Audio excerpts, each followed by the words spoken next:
ફરી એક વખત ધોરણ 10ના વિજ્ઞાન વિષયના યુનિટ નંબર 4ના ક્વેશ્ચન લઈને હું મેહુલ પ્રજાપતિ આપ સર્વે વિદ્યાર્થી મિત્રોનું મારી યુટ્યુબ ચેનલમાં સ્વાગત કરું છું.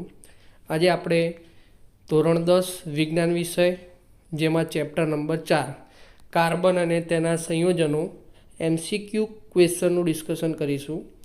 જોઈએ 1 બાય 1 ક્વેશ્ચન કેવા આવે છે. એ પહેલાં આપણે આગળ એક વિડિયો લેક્ચરમાં ક્વેશ્ચન પૂછ્યો હતો કે જેની અંદર દિલ્હીમાં કુતુબ મિનાર પાસે બંધાયેલો લોહ સ્તંભ શા માટે દેશ વિદેશમાં પ્રસિદ્ધ છે, તો એનો જવાબ જોઈએ છીએ. તો જે આ લોહ સ્તંભ છે એની વિશેષતાઓ શું છે, તો એ 7 મીટરથી વધારે ઊંચો છે. એનું વજન જે છે એ 6000 કિલોથી વધારે છે. સંપૂર્ણ રીતે એ આયર્નનો બનેલો છે અને રાસાયણિક અભ્યાસ અનુસાર જ્યાં લોહ સ્તંભ બનાવેલો છે એ ગરમ લોખંડના અસંખ્ય ટુકડાઓ એકબીજા સાથે જોડીને બનાવ્યો હશે એવું સાબિત થયું છે. અને દરેક વજન જે આ ટુકડાનું છે એ વજન 20થી 30 કિલોગ્રામ છે. ઘણા ધાતુ વૈજ્ઞાનિકોએ તપાસ પણ કરી અને કારણો એવા આવ્યા છે કે જેમાંથી એ તારણ એક પ્રકાર એવું પણ છે કે જ્યારે આયર્નને પિલ્લરની અંદર બનાવવામાં આવ્યો ત્યારે કાસ્ટ આયર્નમાં ફોસ્ફરસ ઉમેરવામાં આવ્યું હતું અને એના કારણે આયર્નના અણુઓ છે એ બોન્ડ બનવામાં અસમર્થ થયા હતા, જેથી કાટ આવવાની પ્રક્રિયાનો ઝડપ બહુ જ ઓછું થઈ ગયું. આ ઝડપ હજારો ગણી ઓછી થઈ ગઈ અને જેના કારણે આ લોહ સ્તંભને હજુ સુધી કાટ આવ્યો નથી, જેથી દેશ વિદેશમાં આ કુતુબ મિનાર પાસે બંધાયેલો લોહ સ્તંભ છે એ જાણીતો છે. તો જોઈએ આજના ક્વેશ્ચન કેવા પ્રકારના છે. ક્વેશ્ચન નંબર 1, કાર્બનનો પરમાણ્વીય ક્રમાંક ખાલી જગ્યા છે. કાર્બન જે આવર્ત કોષ્ટકની અંદર કયા નંબરનું તત્વ છે, તેનો પરમાણ્વીય ક્રમાંક 6 છે. એના પછી બીજો ક્વેશ્ચન, હાઇડ્રોજનનો પરમાણ્વીય ક્રમાંક કયો છે. હાઇડ્રોજન આવર્ત કોષ્ટકમાં પહેલા નંબરનું તત્વ છે ભાઈ, યાદ રાખજો. હાઇડ્રોજનનો પરમાણ્વીય ક્રમાંક 1 છે. આ યુનિટ જો શીખવો હોય તો એના માટે 1 થી 20 નંબરના બધા જ તત્વો છે એનું નામ યાદ રાખી દો, એની સંજ્ઞા શું છે, કયા નંબરનું તત્વ છે. આ બધા તત્વો યાદ રહેશે ને તો તમને ભણવાની બહુ જ મજા આવશે. તો હાઇડ્રોજનની વાત છે, એનો પરમાણુ ક્રમાંક 1 છે. એના પછી ક્લોરીનની વાત કરી છે. ક્લોરીનનો પરમાણુ ક્રમાંક શું હોય. ક્લોરીન જેની ઇલેક્ટ્રોન રચના જોવા જઈએ ને તો 2 8 7 છે, હેલોજન તત્વ છે. તો 2 8 7 એટલે 17 હશે. તો ક્લોરીન એનો પરમાણુ ક્રમાંક 17 જોવા મળશે. એના પછી નેક્સ્ટ ક્વેશ્ચન, ઓક્સિજનનો પરમાણુ ક્રમાંક કયો છે. તો ઓક્સિજન એનો પરમાણુ ક્રમાંક 8 છે. નેક્સ્ટ, નાઇટ્રોજનનો પરમાણુ ક્રમાંક કયા નંબરનું નાઇટ્રોજન છે, તો નાઇટ્રોજન છે 7મા નંબરે જોવા મળશે. તો નાઇટ્રોજનનો પરમાણુ ક્રમાંક 7 છે. તો મેં કીધું ને 1 થી 20 નંબરના તત્વો તૈયાર કરી દો તો આ બધા જ ક્વેશ્ચન તમને આવડે અને એક્ઝામમાં આમાંનો એક ક્વેશ્ચન પૂછાવાની શક્યતા સૌથી વધારે છે. કોઈ બી એક ક્વેશ્ચન પૂછાઈ શકશે. નેક્સ્ટ ક્વેશ્ચન નંબર 6 જોઈએ. નીચેનામાંથી કયો વાયુ બહોળા પ્રમાણમાં બળતણ તરીકે ઉપયોગમાં લેવાય છે, તેમજ બાયોગેસ અને CNG જેને આપણે કોમ્પ્રેસ્ડ નેચરલ ગેસ કહીએ છીએ એનો મુખ્ય ઘટક છે. CNGનો મુખ્ય ઘટક આવો પ્રશ્ન પરીક્ષામાં ઘણી વખત પૂછાઈ ગયો છે. તો આપણી જોડે 4 ઓપ્શન છે, હિલિયમ, મિથેન, નાઇટ્રોજન કે હાઇડ્રોજન. તો સાચો જવાબ છે બી, મિથેન. મિથેન છે CNGનો અથવા બાયોગેસનો મુખ્ય ઘટક તરીકે એને ઓળખવામાં આવે છે. નેક્સ્ટ, એમોનિયાનું અણુસૂત્ર શું છે. હવે આ યુનિટમાં ઘણા બધા અણુસૂત્ર આવશે તો અણુસૂત્ર પણ શીખવાના જરૂરી છે, કેમ કે કેમિસ્ટ્રી છે ને એમાં મેન ઓર્ગેનિક કેમિસ્ટ્રી આની અંદર આવી જાય છે. તો કેમિકલ સૂત્ર બધા જ શીખવા પડશે. તો અહીં એમોનિયાનું સૂત્ર શું છે, ઓપ્શન સી સાચો જવાબ છે, NH3. નેક્સ્ટ 8મા નંબરનો ક્વેશ્ચન છે, મિથેનનું સૂત્ર શું છે. મિથેન જેમાં એક કાર્બન સાથે 4 હાઇડ્રોજન રહેલા હોય એ મિથેનનું સૂત્ર છે. આલ્કેન શ્રેણીનું પહેલું સભ્ય કહી શકાય. તો મિથેન CH4 છે. એના પછી ક્વેશ્ચન નંબર 9, એવા બંધ કે જે બે પરમાણુ વચ્ચે ઇલેક્ટ્રોન યુગ્મની ભાગીદારીથી બનતા બંધ હોય, ઇલેક્ટ્રોન યુગ્મો એની ભાગીદારીથી બનતો બંધ છે, તો એને સહસંયોજક બંધ તરીકે ઓળખવામાં આવશે. નેક્સ્ટ ક્વેશ્ચન નંબર 10, નીચેનામાંથી શેનો ઉપયોગ બળતણ તરીકે બહોળા પ્રમાણમાં બાયોગેસ અને CNGના મુખ્ય ઘટક તરીકે છે? આગળ આ ક્વેશ્ચન આવી ગયો છે મિથેન. એના પછી ક્વેશ્ચન નંબર 11, નીચેનામાંથી કયો પદાર્થ સૌથી સખત પદાર્થ છે? દરેકને ભાઈ આ ક્વેશ્ચન આવડવો જોઈએ, કેમ કે આ ક્વેશ્ચન 8મા 9મામાં પણ પૂછાઈ ગયેલો છે અને આ ક્વેશ્ચનનો આન્સર છે હીરો એ સૌથી સખત પદાર્થ છે. 12મા નંબરનો પ્રશ્ન, નીચેનામાંથી કયો ગુણધર્મ ગ્રેફાઇટનું નથી? અહીં 4 ઓપ્શન છે, કયો નથી એ ચેક કરવાનું છે. તો સાચો જવાબ છે ઓપ્શન બી, ચીકણો. ગ્રેફાઇટનો સ્વભાવ ચીકણાપણું જોવા મળતો નથી. ગ્રેફાઇટ લીસો છે, સખત છે અને વિદ્યુતનો સુવાહક પણ છે. 13મો પ્રશ્ન, ગ્રેફાઇટમાં કાર્બનના પ્રત્યેક પરમાણુ કાર્બનના અન્ય 3 પરમાણુ સાથે સમાન સ્તરમાં બંધ બનાવીને ખાલી જગ્યા પ્રકારનું માળખું આપે છે. તો માળખું કેવા પ્રકારનું હશે? ષટકોણીય, ચતુષ્કોણીય, ત્રિકોણીય કે ત્રિપરમાણુય? તો સાચો જવાબ છે ઓપ્શન એ, ષટકોણીય માળખું જોવા મળે છે. એના પછી ક્વેશ્ચન નંબર 14, હીરામાં કાર્બનનો પ્રત્યેક પરમાણુ કાર્બનના અન્ય 3 પરમાણુ સાથે સમાન સ્તરમાં બંધ બનાવીને ખાલી જગ્યા રચના બનાવે છે. તો ષટકોણીય, ચતુષ્કોણીય, ત્રિકોણીય કે ત્રિપિરામિડીય? તો સાચો જવાબ છે ત્રિપરિમાણીય, ઓપ્શન ડી. 15મો પ્રશ્ન, કાર્બન અન્ય કાર્બન પરમાણુ સાથે બંધ બનાવવાની ક્ષમતા ધરાવે છે અને જેથી મોટી સંખ્યામાં અણુઓ બને છે, અને આ ગુણધર્મને શું કહે છે? કાર્બનનો એક વિશિષ્ટ ગુણધર્મ છે. આ ક્વેશ્ચન પરીક્ષામાં પૂછાઈ શકે એવો ક્વેશ્ચન છે. તો એનો ઓપ્શન છે કેટેનેશન, ઓક્સિડેશન, રિડક્શન કે એક પણ નહીં? તો સાચો જવાબ છે ઓપ્શન એ, કેટેનેશન તરીકે ઓળખીશું. સાચો જવાબ છે કેટેનેશન. 16મો પ્રશ્ન, કાર્બનના પરમાણુઓ માત્ર એકલ બંધથી જોડાયેલા હોય એવા કાર્બનના સંયોજનોને શું કહે છે? જો હવે ઓર્ગેનિક કેમિસ્ટ્રી છે, કાર્બનના સંયોજનોની વાત કરેલી છે, તો એને આલ્કેન, આલ્કીન અને આલ્કાઇન શ્રેણીમાં વિભાજિત કરવામાં આવે છે. તો એમાંની એક આ શ્રેણી છે જેમાં એકલ બંધથી કાર્બન કાર્બન જોડાયેલો હશે અને સિંગલ બોન્ડ છે. આમ કોઈક વખત ડબલ બોન્ડ પણ હશે અને કોઈક વખત ટ્રિપલ બોન્ડ પણ હશે. તો સિંગલ બોન્ડથી જોડાય તો એને શું કહેવાશે? એ સંતૃપ્ત સંયોજનો છે, અસંતૃપ્ત સંયોજનો છે, મિશ્ર સંયોજનો છે. કયા છે? તો સાચો જવાબ છે એ, સંતૃપ્ત સંયોજનો તરીકે ઓળખવામાં આવશે. સિંગલ બોન્ડ હશે કાર્બન કાર્બન વચ્ચે તો સંતૃપ્ત સંયોજનો. એના પછી જો સિંગલ બોન્ડ ના હોય અને એની જગ્યાએ દ્વિબંધ કે ત્રિબંધ હશે તો એવા સંયોજનોને શું કહેવાશે? તો પહેલાનો જવાબ સંતૃપ્ત હતો, તો આનો જવાબ શું આવશે? અસંતૃપ્ત સંયોજનો. બરાબર. એના પછી 18મો પ્રશ્ન, મોટા પરમાણુઓ ધરાવતા તત્વો દ્વારા બનતા બંધો ખાલી જગ્યા હોય છે. હવે પરમાણુ મોટા હશે તો એનો બંધ કેવો થશે? નિર્બળ બની જશે. એમનું સેન્ટર પ્રત્યેનું આકર્ષણ છે એ ઓછું થશે, ન્યુક્લિયસનું આકર્ષણ ઓછું થશે, તો અત્યંત નિર્બળ બનશે.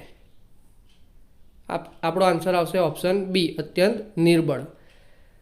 19મો પ્રશ્ન, કાર્બન મોટા ભાગના અન્ય તત્વો સાથે જે બંધ બનાવે છે તે ખૂબ જ ખાલી જગ્યા પ્રકારનો હશે.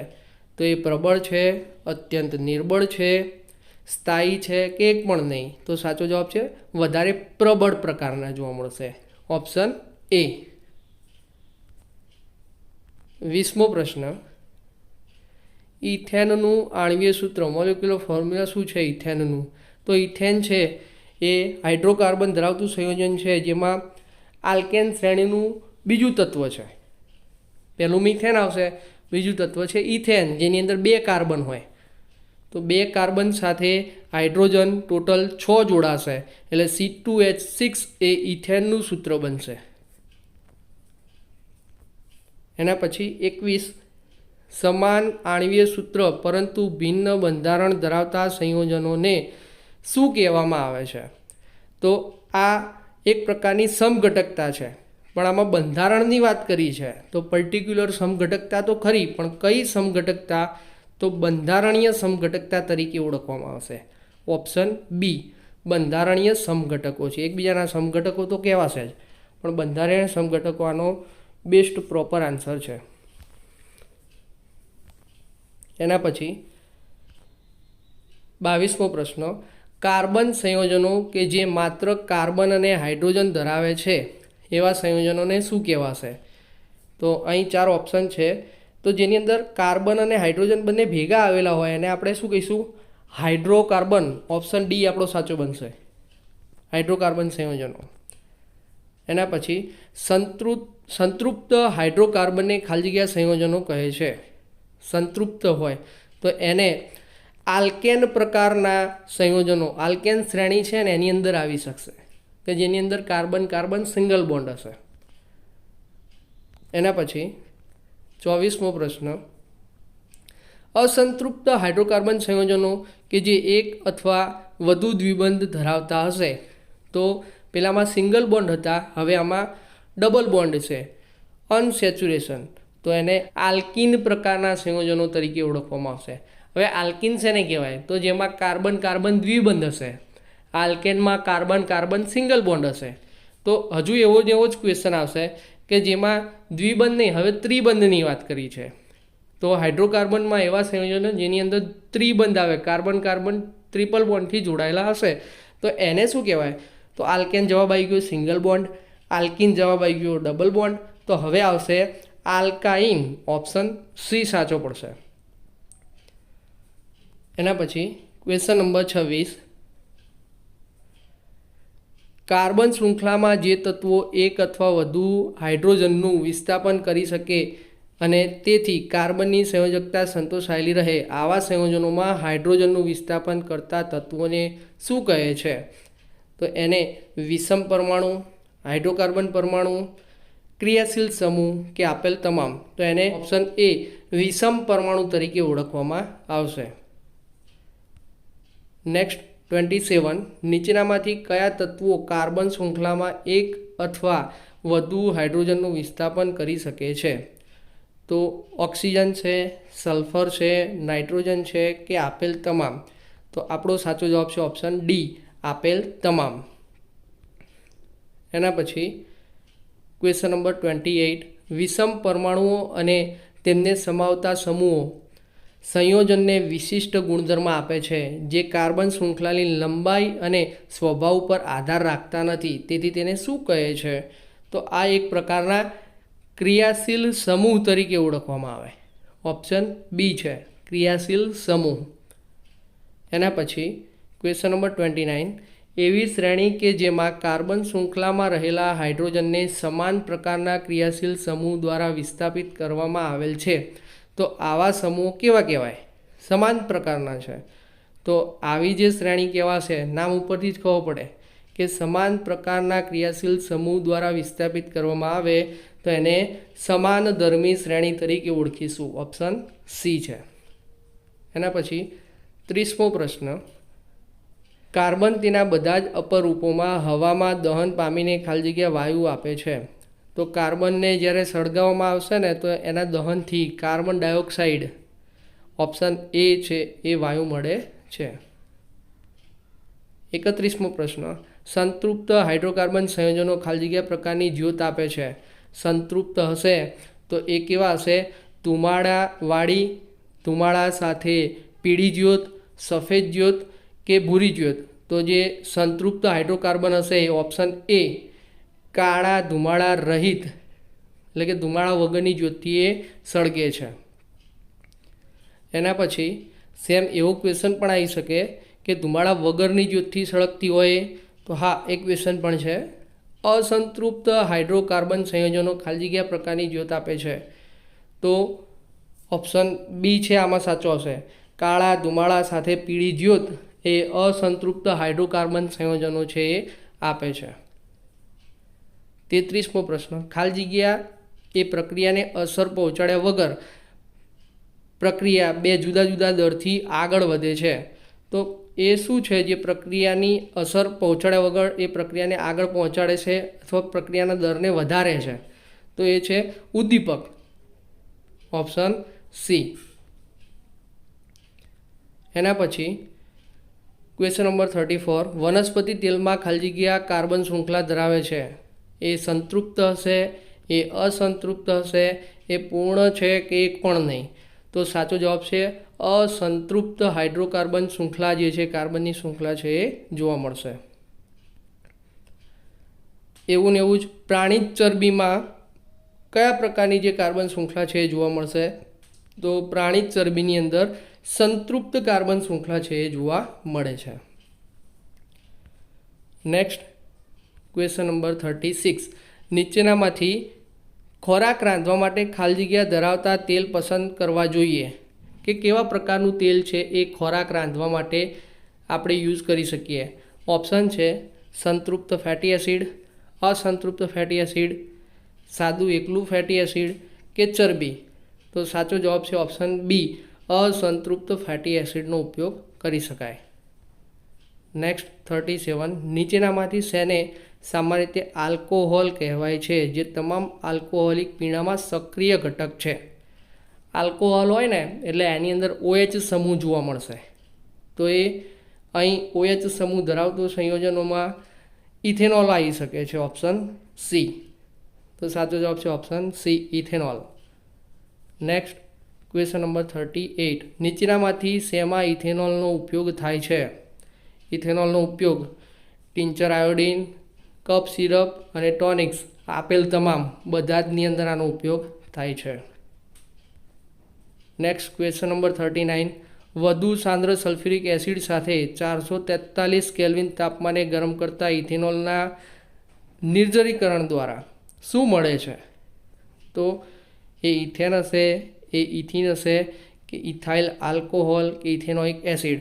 તો જે આલ્કોહોલવાળા સંયોજનો હશે, ઓપ્શન બી, ઇથિન મળે છે. ઇથેનોલના જળ વિભાજનથી ઇથિન મળે છે. નેક્સ્ટ 40, ઇથેનોલની સોડિયમ સાથેની પ્રક્રિયાથી કઈ નિપજ મળે છે? ઇથેનોલ અને સોડિયમ જો એની અંદર એડ થઈ જશે તો એ સોડિયમ ઇથોક્સાઇડ, ઓપ્શન સી છે આન્સર મળશે.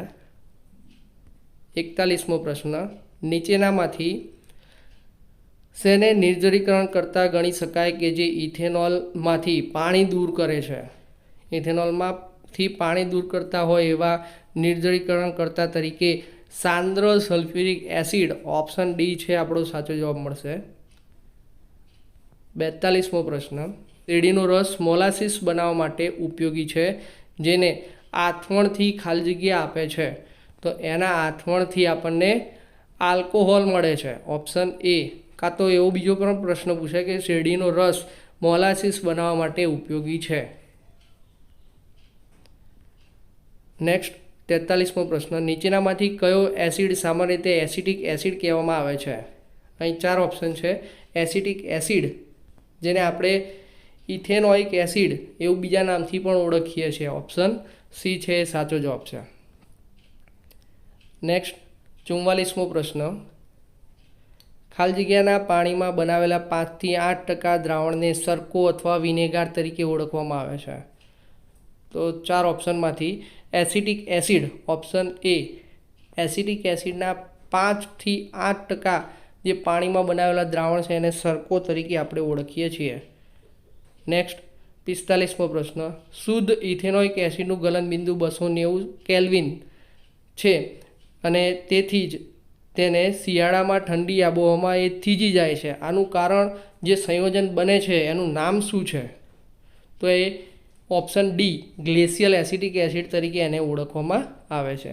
ઇથેનોઇક એસિડ જે ઠંડીને કારણે થીજી જશે અને એનું ગલનબિંદુ કેટલું છે? 290 કેલ્વિન જોવા મળે છે. એનું નામ છે ગ્લેશિયલ એસિટિક એસિડ.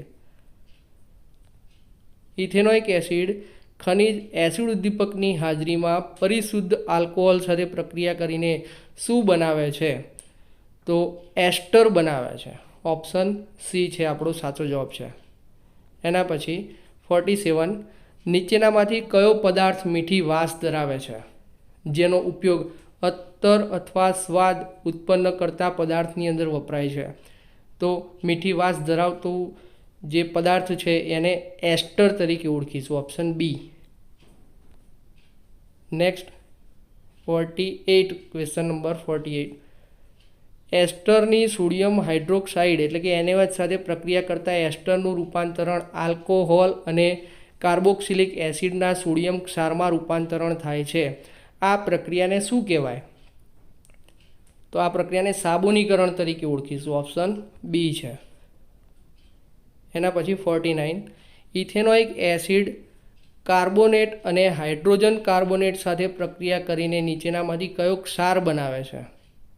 તો 4 ઓપ્શન છે: sodium acetate, calcium acetate, sodium chloride કે કેલ્શિયમ ક્લોરાઇડ. તો સાચો જવાબ છે ઓપ્શન એ, સોડિયમ એસિટેટ બનાવે છે. એના પછી ક્વેશ્ચન નંબર 50, સાબુના અણુ લાંબી શૃંખલા ધરાવતા કાર્બોક્સિલિક એસિડના ખાલી જગ્યા ક્ષાર છે. તો એ સોડિયમ, પોટેશિયમ, કેલ્શિયમ કે સોડિયમ અને પોટેશિયમ બંને. તો સાચો જવાબ છે ડી, સોડિયમ અને પોટેશિયમ બંનેના જે સાબુની અણુની જે લાંબી શૃંખલા ધરાવતા કાર્બોક્સિલિક એસિડ છે એ સોડિયમ અને પોટેશિયમના ક્ષાર છે. Option D. 51મો પ્રશ્ન, સાબુનો કયો છેડો પાણી સાથે પરસ્પર પ્રક્રિયા કરે છે? તો પાણી સાથે પ્રક્રિયા કરશે તો એને જળ અનુરાગી તરીકે ઓળખવામાં આવશે. Option B. તો સેમ એવો ક્વેશ્ચન પણ હશે કે જે પાણીથી નહીં પ્રક્રિયા કરતો હોય તો સાબુનો કયો છેડો હાઇડ્રોકાર્બન સાથે પ્રક્રિયા કરે છે? પાણી સાથે નહીં, હાઇડ્રોકાર્બન સાથે વાત કરી છે. તો એ ઓપ્શન છે ઓપ્શન એ, જળ વિરાગી છેડો તરીકે ઓળખવામાં આવશે. જળ વિરાગી છેડો જે હાઇડ્રોકાર્બન સાથે પ્રક્રિયા કરશે. નેક્સ્ટ આજનો ક્વેશ્ચન છે કે મિસેલ એટલે શું? મિસેલ શેને કહેવાય એનો જવાબ આપણે નીચે કમેન્ટ બોક્સ છે એની અંદર દરેકે કમેન્ટ કરવાનો છે અને તેનો જવાબ આપણે જે આગળનો વિડીયો લેક્ચર બનશે એની શરૂઆતમાં આનો આન્સર આપણે આપીશું કે મિસેલ એટલે શું. ઓકે, તો આજના વિડીયો લેક્ચરમાં આટલે સુધી. ફરી મળીશું એક આવા નવા વિડીયો લેક્ચર સાથે. ત્યાં સુધી થેન્ક યુ.